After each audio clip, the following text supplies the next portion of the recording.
It's like a well-rehearsed melody as these volunteers put together meals that will be sent to starving children around the world.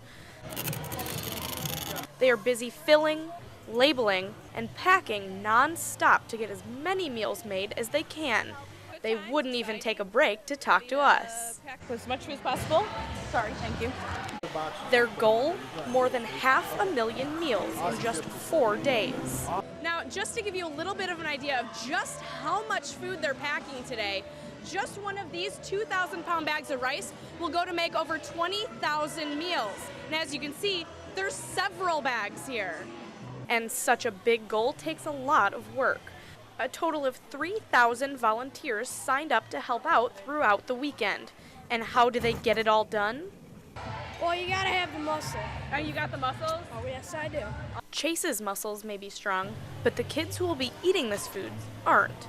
Manna packs, as they are called, are made with a special blend of rice, soy, chicken, and dehydrated vegetables. Nothing is processed. A starving child's body is very fragile, and so they couldn't digest or handle that food. And so they started to work with food scientists from Cargill and General Mills, and that's how they developed the food pack that we use today.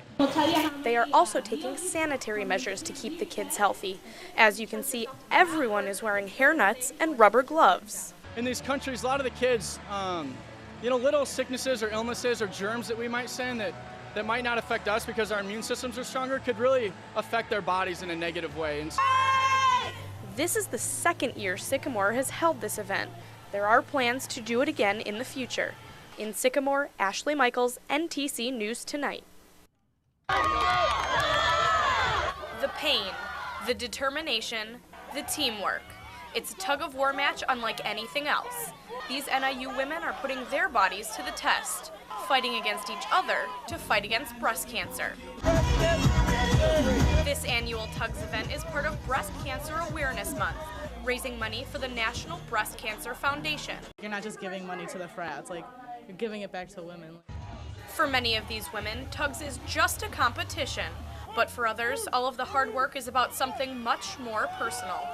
I did it because my aunt passed away with cancer, and my best friend is also my best friend's parents are also going through it, so yeah, that's why. According to the Komen Foundation, more than 200,000 women will be diagnosed with breast cancer this year alone. That's more than enough to fill Husky Stadium 6.5 times. Experts say early detection is the key to beating breast cancer. Even something as simple as wearing a pink ribbon like one of these can help save lives. At least they've got something visible, and maybe the next person who sees that ribbon that they're wearing might ask about it if they don't know what it is, number one. But then number two, if they do know, it might remind them, oh yeah, this is Breast Cancer Awareness Month. I meant to give to that charity. Although there was only one winner today, these women and their fans are hoping that one day they can all help defeat this disease that affects so many. In DeKalb, Ashley Michels, NTC News. These girls are busy studying. This one plugging away on a calculator, while the other works out a problem. Homework is a necessary part of college life, but a new study finds that full-time students today spend nearly half as much time on schoolwork than they did just 50 years ago. And here at NIU, it's even less. According to a 2010 survey, almost half of all NIU freshmen say they study between just 5 and 15 hours a week. Some admit it's even less than 5. So are students just getting lazy, or is it something else? The college experience has gone from a timeout where you can be 19 and 20, 21 and silly, all right? And at the same time, your focus is on learning. Now the focus is on survival. 10-4. Maliha Mujovic is like a lot of other NIU students, spending her free time working. I wouldn't be able to be here if I didn't work because I have to pay for it somehow. She uses her breaks and the few minutes in between classes to do her homework, something she says doesn't help her learning. I feel like I'm always in the rush and not being able to get the full experience out of it, like be able to sit down and properly research for a paper. Some think the problem is with the lack of state funding for the university.